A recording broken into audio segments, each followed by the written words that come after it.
The new engines looked very smart. One was called Sir Handel, and the other Peter Sam. "What a small shed," grumbled Sir Handel. "This won't do at all." "I think it's nice," said Peter Sam. "Huh," grunted Sir Handel. "What's that rubbish?"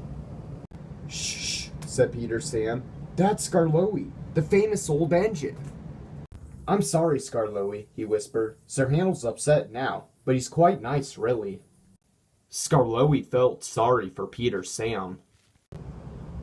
"Now, Sir Handel," said the fireman next morning, "we'll get you ready." "I'm tired," he yawned. "Let Peter Sam go. He'd love it." "No," said the fireman. "Owner's orders. You're first." "Oh well," said Sir Handel sulkily. "I suppose I must." When his driver arrived, Sir Handel puffed away to fetch the coaches. "Whatever next?" he snorted. "Those aren't coaches. They're cattle trucks." "Ooh," screamed Agnes, Ruth, Lucy, Jemima, and Beatrice. "What a horrid engine!"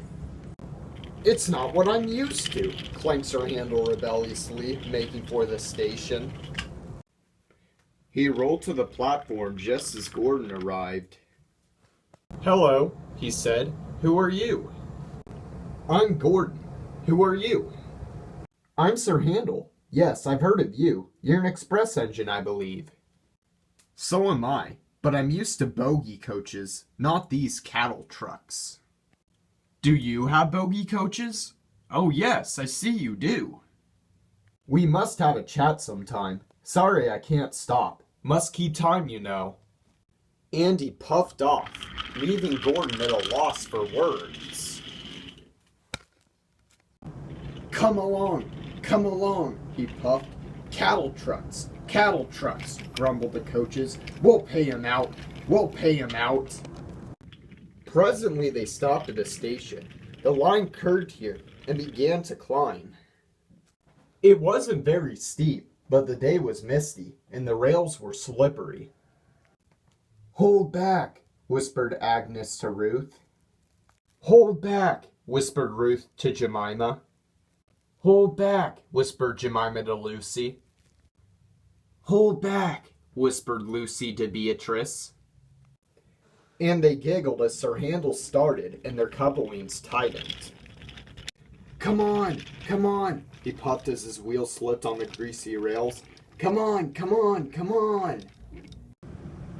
His wheels were spinning, but the coaches pulled him back, and the train stopped on the hill beyond the station. I can't do it, he grumbled. I'm used to sensible bogie coaches, not these bumpy cattle trucks. The guard came up. I think the coaches are up to something, he told the driver. So they decided to bring the train down again to a level piece of line to give Sir Handel a good start. The guard helped the fireman put sand on the rails, and Sir Handel made a tremendous effort. The coaches tried hard to drag him back, but he puffed and pulled so hard that they were soon over the top and away on their journey. The thin controller was severe with Sir Handel that night. You are a troublesome engine, he said. You are rude, conceited, and much too big for your wheels. Next time, I shall punish you severely. Sir Handel was impressed and behaved well for several days.